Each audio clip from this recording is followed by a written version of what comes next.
Hello, welcome everyone. This is my channel. I will be discussing topics on law, history, and business. These topics I will be discussing today, I feel as though everyone could benefit from, especially if you're an American. Okay? Um, this will be a series of videos I will do based on the US Constitution. So today in this video, I will be going over 10 amendments, the first 10 amendments in the Bill of Rights. These are the US Constitution basics and fundamentals. In reference, I will be using Black's Law Dictionary, okay? And also I will be using Carl Miller's video. I will put a link in the description down below of Carl Miller's video. He did a video essay on the breakdown of the US constitutional rights, which inspired me to make this video. Also, before I continue, I would like to state everything I'm about to say is for educational purposes only. This is not legal advice.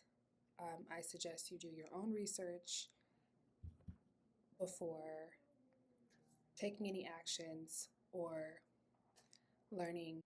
Like I said, in reference to Carl Miller's video, in the beginning of his video, he talks about if your rights are violated, you may or may not know about it. If you do know about it, you may not do something about it. If you do something about it, you may not have the finances to go through a finished program. If you do have the finances, you may not have the intestinal fortitude to go through a finished program. It's a lot when it comes to standing up for your rights and applying them, okay? And when I heard this, it definitely gave me chills on the inside. The intestinal fortitude is just such a powerful word. It basically means guts in layman's terms, but it's really a powerful thing you have to have, and you have to have a lot of courage to do this. This is where the US Constitution comes in. This book is one of the most influential and very important, powerful books you can read as an American. This book is technically like your gateway to liberty. In relation to what I said in the beginning, it's just very beneficial for every American to have this, especially if you are young and impressionable. Majority of Gen Z and Gen X has no clue about the Constitution, what it means, and that is something that is very important and needed in America today.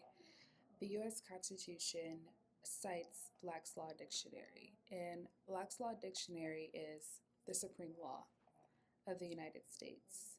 Foundational legal document it is that shows the structure of the federal government, the powers of each branch, and the US citizens and the relationships between the federal government and the states.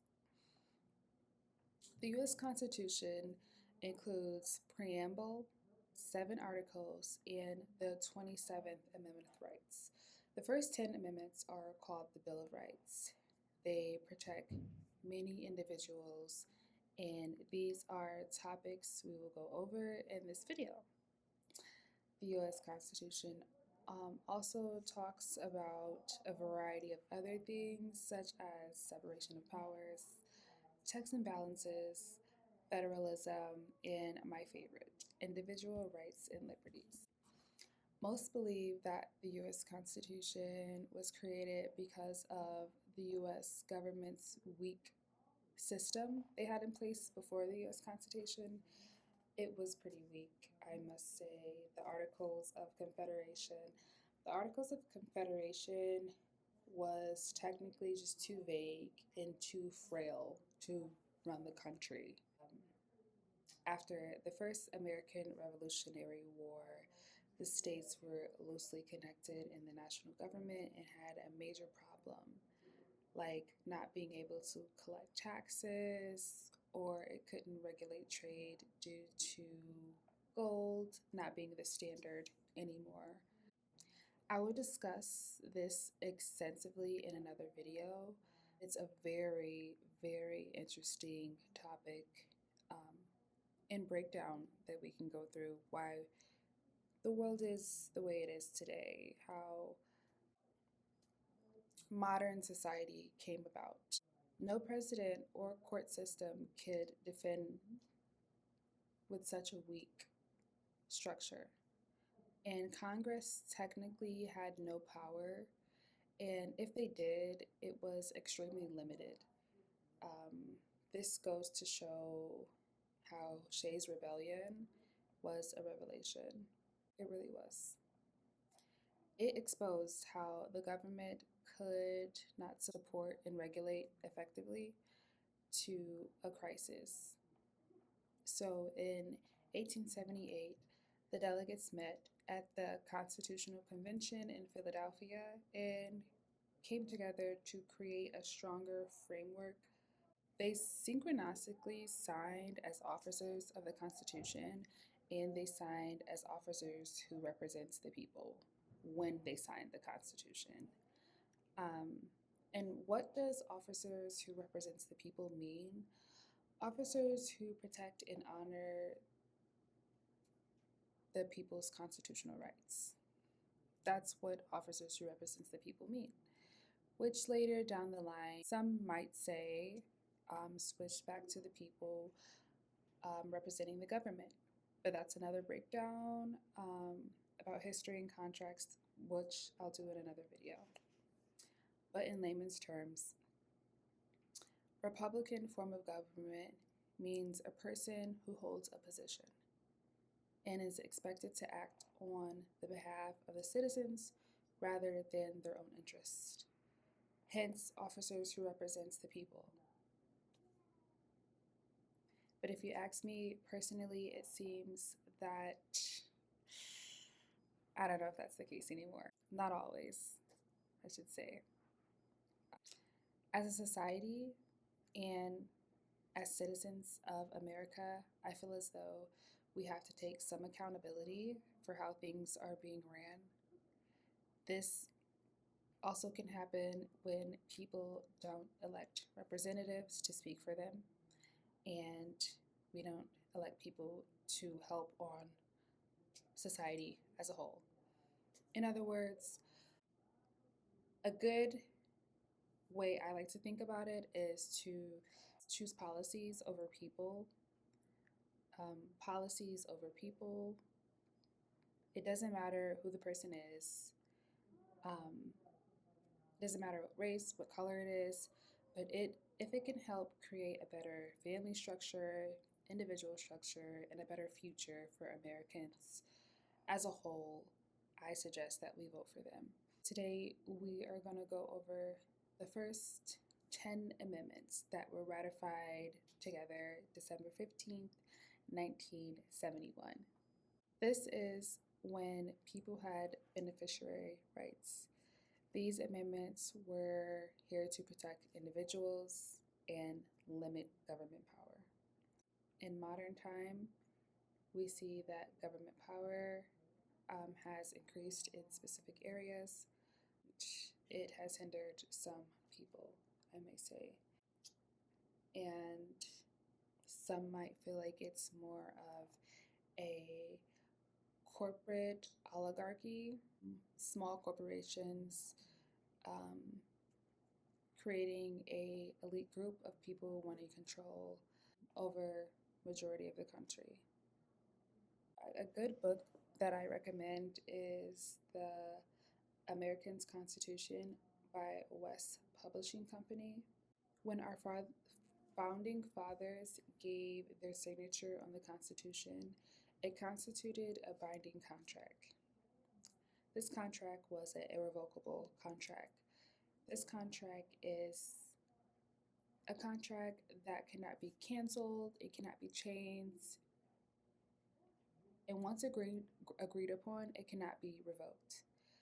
This contract also can be written enforceable in the court of law. Therefore, if you can provide reasonable clarification and a provision in the Constitution that clarifies what you're providing, it needs to be given consideration and implied in a manner that my position supports. In other words, if the Constitution supports my interpretation, then my interpretation needs to be honored and applied in my favor. We are going to go through a few things in the Constitution, starting with Article 6, Paragraph 2. It states, "This Constitution and the laws of the United States, which shall be made in the pursuance thereof, and all treaties shall be made under the authority of the United States, shall be the supreme law of the land, and the judges in every state shall be bound thereby. Anything in the Constitution or laws of any state to the contrary are not outstanding. Anything that is in conflict or repugnancy and void of the law is notwithstanding." So anything that is in conflict or repugnancy is none and void of the law, notwithstanding. Another thing I would like to state is supreme law is triumph. It dominates all other laws. Once again, anything that comes into conflict with the Constitution is basically ineffective and inoperative. And if it's not from the Constitution, then they cannot enforce it. In reference to Carl Miller's video, it doesn't exist. No courts are bound to uphold it. No citizens are bound to obey it. And there are many libraries in the Constitution, in this one Constitution book, that controls every single court case. If you go to a law library, there's walls filled of these court cases, but this one constitutional book controls every court case. This is why I recommend anyone living in America that is a U.S. citizen, to study this book and don't let anyone take away your constitutional rights, because they will try. Study this book over and over, and once you realize you technically aren't able to hand over your constitutional rights unless you have unintentionally acquiesced by signing a Miranda release form. I'd like to mention that this can happen fairly easily. Majority of the modern world today does not read fine print, and I can say for myself the same. Everyone follows a suit and is just told what to do. People just kind of fall in line and not really try to study things deeper than what they are. Personal experience, I signed up for things that I had no true depth of understanding of these contracts and conditions. As a result, I had a lot of hardships growing up in my early adult life. Tons of hardships from me not reading fine print and not knowing how to contract. Most Americans are barely holding on nowadays, trying to stay above water as an adult, and I was trapped there for years in these contracts. Therefore, it is really personal to me learning this Constitution. It means so much for me, and it is my goal to help others learn it as well. Help others know when their rights were violated, or rights they just didn't know that they had. So it's, highly encouraged to learn and study this book. I feel as though as a kid, And as a teen, it is really, really beneficial for you to know your constitutional rights and how to contract commercially before anything else in the world. These are the basics and fundamentals of how to move properly. And unfortunately, if you are an adult and lack the understanding of your constitutional rights and get your commercial affairs in order, how to contract properly, you'll end up in a bind. And it's not really good to be in a bind with shackles on your feet and feeling like the world is such a hardship because of the lack of education. So, yeah, it's best if you know these upside down, around, back, and forward. Learn this book. Okay? Our soldiers, they could do it with the love in their hearts and pride in their duty. And if you're an American, it is your duty to protect and guard the Constitution against all enemies, foreign and domestic. A lot of leaders, generals, and soldiers gave up their lives to protect this book. And I encourage all Americans to do the same. The more you study this book, the more you'll be astonished with intense belief and shock. I have been pretty astonished. You would also be amazed on how many court cases you can win in your favor just by learning and reciting what's in the US Constitution. All right, let's get into it. The First Amendment I will be discussing is the Second Amendment. It's usually the headliner. This amendment is very high profile and it has the most controversy, if you ask me. Um, in compliance with the Fourth, Fifth, and Second Amendment, which are very important amendments. Okay, our founding fathers were extremely wise and philosophical. They had a spiritual understanding and intellect of life. They were pragmatic, I would like to say. And the First Amendment, life, liberty, and the pursuit of happiness, could not be protected without the Second Amendment right. If they didn't have the right to have life, liberty, and pursuit of happiness, it was because they didn't have the right to protect it. This is why the Second Amendment is so powerful. It protects the right of the people to keep and carry arms, and that right shall not be violated or breached upon. Now, I know most people think you have to be a part of the militia to have this right, but no, you don't have to be a part of the military to keep and carry arms. This is a right. It is the right of the people, and you are the people. The U.S. Supreme Court has ruled in favor of many cases when it says the right of the people. Each and every single citizen possesses this right. Every American possesses this right.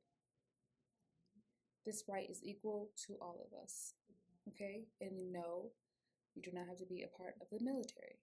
All you have to do is be an American. The Black's Law Dictionary is a great reference to the U.S. Constitution. They simply go hand in hand. The Black's Law Dictionary is like a key to defining the map. It tells you how to get from point A to point B. In the words and meanings of the Constitution, a lot of things can be cited from the Black's Law Dictionary. And it's amazing once you realize that the Constitution is technically deferring to your judgment as you deem appropriate according to your guidance. As long as you're not harming anyone, let's go back to the First Amendment. The First Amendment is, at its core, it states the right of life, liberty, and pursuit of happiness. Upon closer inspection, this can go for a variety of things. Okay, the right to work, the right to travel, the right to eat, the right to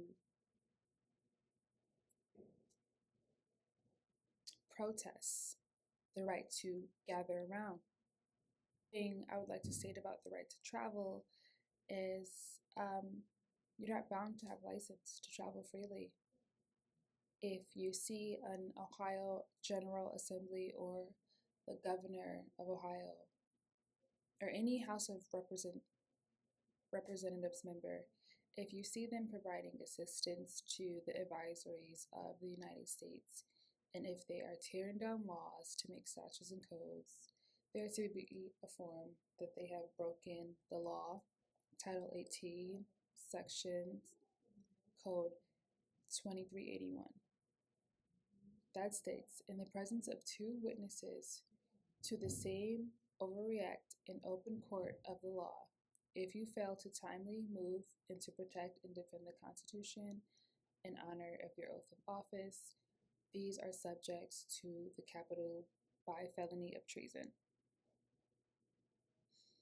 Without that oath of office, the Constitution is technically worthless. The crux of this is you must defend your Constitution and be willing to recite it to anyone. The most crucial part, like I said, are the 10 Amendments. You're obligated to claim your right if you want it to have it. Okay? You just have to be keen and consistent. Okay? You have to have a brave heart and an honor to do so.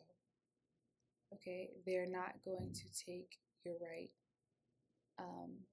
if you don't stand on what you believe is true.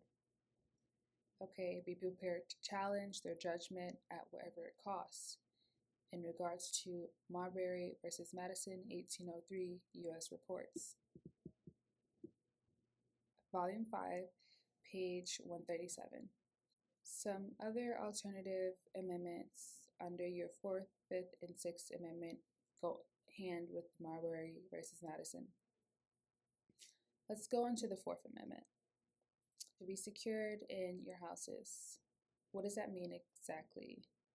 It basically describes that the government cannot enter your home and search it, take property without any legal reason. The right of the people to be secured in their persons, houses, or papers affects against unreasonable searches and seizures, and this right shall not be violated. No warrant shall issue, but upon probable cause, according to the oath or affirmation in particularly describing to be searched in persons, places, or things to be seized. Meaning, in layman's terms, the police needs a warrant. The warrant needs to be signed by a judge before entering your home. The warrant must describe where they can search, what they're looking for. Also, the police needs to go before a judge and state, this is the individual that did it, this is the crime that was done, and this is the evidence that we're looking for. And they would like to get a warrant, and they are swearing what they told you is a God's truth.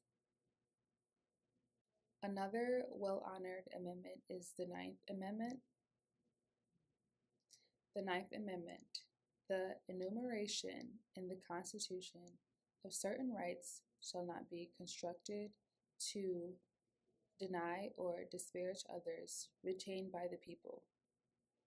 Congress has no jurisdiction or prerogative to extend and build out the Constitution in a way that would take away previously protected rights. The Constitution is set in stone. You cannot take away something that was inherently given to someone. Let's explore the 10th Amendment. The power is not delegated to the United States by the Constitution, nor prohibited by it to the states, are reserved to the people by the states, respectively, or to the people. It's about equilibrium. And counterweights also about the Constitution and the government and the people having stability and status quo. It's basically stating the government's limited powers in the people's right. The 10th Amendment is another extremely powerful one. This one exposes the government's limited powers, similar to the 9th Amendment, but it basically states authorities are reaching, some authorities are, they're overarching their authorities in a blanket policy. And if you research Black dictionaries, police powers, authorities in the state of eminent domain of the state of sub-political division, there's a certain section in Black's Law Dictionary where it says within police powers, so within the constitutional rights, they basically just do not have powers to take away since you have guaranteed rights under the Constitution. And the 9th Amendment sets a clear restriction and caps that. Let's analyze the 5th Amendment. No person shall be held to answer for a capital or otherwise infamous crime, unless on a presentment or indictment of a grand jury, except in cases rising in the land or naval forces in the militia, when in actual service in time of war or public danger, nor shall any person be subject for the same offense twice put in jeopardy of life or limb, nor shall be compelled in any criminal cases to be witnessed against themselves, nor be deprived of life, liberty, or property without due process of the law, nor shall private property be taken for public use without justice of competition. A few key rights explained in the grand jury, which states that the federal criminal charges must be vetted by a grand jury before the trial can proceed. The double jeopardy clause, this seizes the government from prosecuting someone twice for the same exact crime as a conviction. Also, the equal protection clause, this prohibits the government from taking private property for public use without paying the owner a fair price. If you have equal rights, you have equal rights under the law. You have the right to due process. If they don't give you due process of the law, Title V under United States Section Code 55-6-D, it's clear and specific. It states that if they deny the process of jurisdiction cases, the case automatically ceases. And the citation for that is, again, Title V, United States Section Code 556-D, also 557, in the Section 706. The Sixth Amendment is another important one.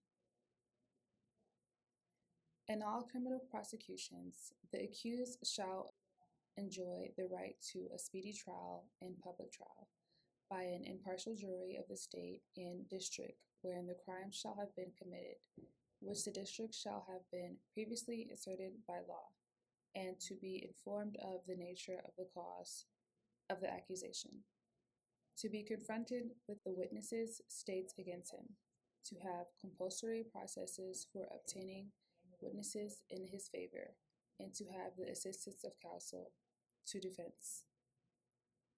The right to confront your accuser for obtaining witnesses in your favor, which is the subpoena right. Also, the right to have support in alliance of the counsel. Operating as your own counsel can be beneficial if you know what you're talking about, if you have read cases and you can cite them. It's simply better to be your own counsel because you know your case better than anyone, and you are the victim or the witness. Where you face front and forward, it's good to stand as your own counsel. There has been many disputes when it comes to a person and an attorney, the victim and an attorney. Victims usually say, my attorney didn't do this, my attorney didn't say this. When actuality, why would they? They weren't the victim, and in this case, they're not the one being trialed or prosecuted. The only thing an attorney knows is how to apply the law. And you can do the same. Let's carry on to the Seventh Amendment. In the suits of common law, where the value of controversy shall exceed the right of trial by a jury shall not be preserved, and no fact tried by a jury shall be otherwise examined in any other court. The United States, then according to the rules of common law. This amendment applies to civil lawsuits, disputes over contracts. This is actually a really big one because the Constitution is technically a contract. Personal property and personal injuries and damages can be applied as well. Also, the re-examination clause. This stops federal judges from overturning and ignoring jury's verdicts or findings of the fact. If the jury has a certain verdict, the judge cannot topple such verdict. It's best for the court to assess the evidence in the case thoroughly to assure that the law is being followed properly. So basically, the judge simply cannot reject the jury's factual conclusions and surrogate his own judgment. Following with Amendment 7, we will continue to Amendment 8. This amendment states, excessive bail shall not be required, nor excessive fines imposed, nor crucial or unusual punishments be inflicted. Bail is an amount of money that a defendant pays to be released from jail while trial continues. This clause makes certain that the court system may not increase bail at an impossibly high amount just to keep someone behind bars before the court proceedings. The amount must fit the harshness of the crime and the defendant's flight risk. Also, no excessive fines are imposed. Fines are applied as a penalty after the legal ruling, and they cannot be imbalanced as a crescendo of the crime committed. No cruel or unusual punishments inflicted. This is most commonly debated actually as of the amendment. But at its core, it prohibits brutal, violent, primitive, and ruthless punishments and ensures that penalties fits the crime committed.